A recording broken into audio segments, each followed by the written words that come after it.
Welcome to சிரியாஸ் garden. Navaratri Golu 2ஆம் நாள் பெரியபாளையம் பவானி அம்மன் அதை பற்றி தான் இன்றைக்கி பார்க்கலாம். இன்றைக்கி கொலுவை காட்டாமல் பவானி அம்மனை பற்றி பேசுகிறாங்களேன்னு நினைப்பீங்க. அதாவது இன்றைக்கி அலங்காரமே பெரியபாளையத்தோட பவானி அம்மனோட அலங்காரம் தான். அதனால தான் இன்றைக்கி அதை பற்றி சொல்ல போகிறேன்.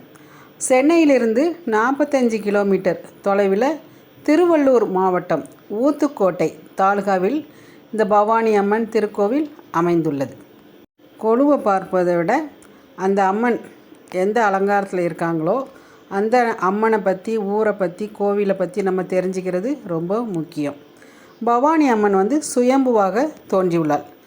அபிஷேக நேரம் தவிர மற்ற நேரங்களில் சுயம்பு உருவை அம்மன் தலை கவசத்தால் மூடிவிடுவார்கள்.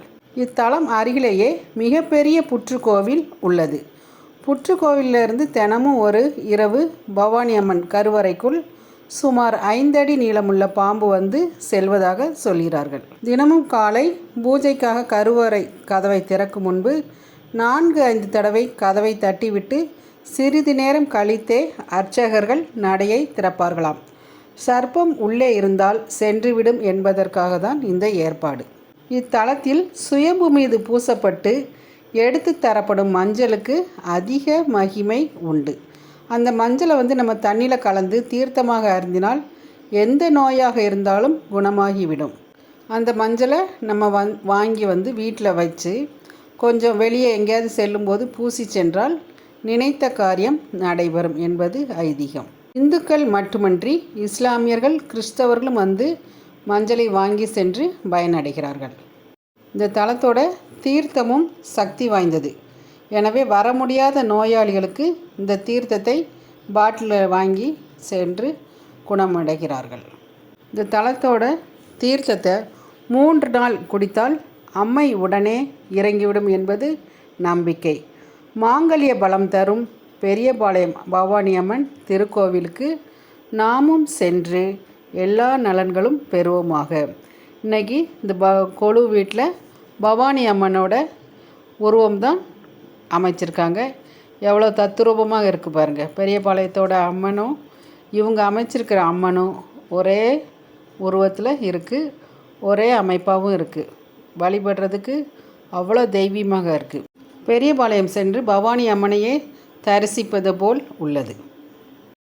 கொலு பார்க்க முடியாதவங்களுக்கு பார்த்தவங்க ஷேர் பண்ணி விட்டாலே அந்த பலனும் பயனும் உங்களுக்கும் கிடைக்கும், பார்க்குறவங்களுக்கும் பயன் பெறுவாங்க. பெரியபாளையம் சென்று நம்ம பவானி அம்மனை தரிசிக்க முடியாவிட்டாலும் இவங்க கொலு மூலம் நமக்கு பவானி அம்மனையே நேரில் கொண்டு வந்ததற்கு அவங்களுக்கு நன்றி செலுத்துவோம். அவங்க குடும்பம் சீரும் சிறப்புமாக இருக்க நாமும் எல்லா வல்ல இறைவனை வேண்டிக் கொள்வோம். மேன்மேலும் இவங்களோட இறைப்பணி மேலும் தொடர்ந்து சிறப்பாக நடத்துவதற்கு இறைவன் அருள் புரிய வேண்டும்.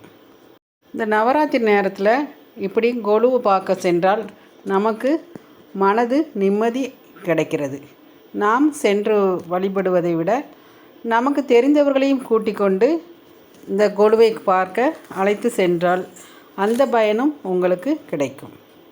பெரியபாளையத்து பவானி அம்மனை கண்குளிர தரிசித்தோம்.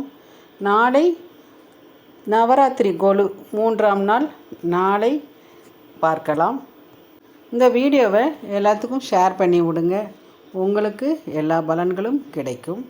நாளை இன்னொரு வீடியோவில் உங்களை சந்திக்கிறேன். தேங்க்யூ. சிரியாஸ் கார்டன் சுந்தரி செல்வம். சப்ஸ்கிரைப் பண்ணாதவங்க சப்ஸ்கிரைப் பண்ணிவிட்டு பெல் பட்டனை அமுக்குனிங்கன்னா என்னுடைய வீடியோக்கள் உங்களுக்கு உடனே காமிக்கும். தேங்க்யூ. சிரியாஸ் கார்டன் சுந்தரி செல்வம். தேங்க்யூ.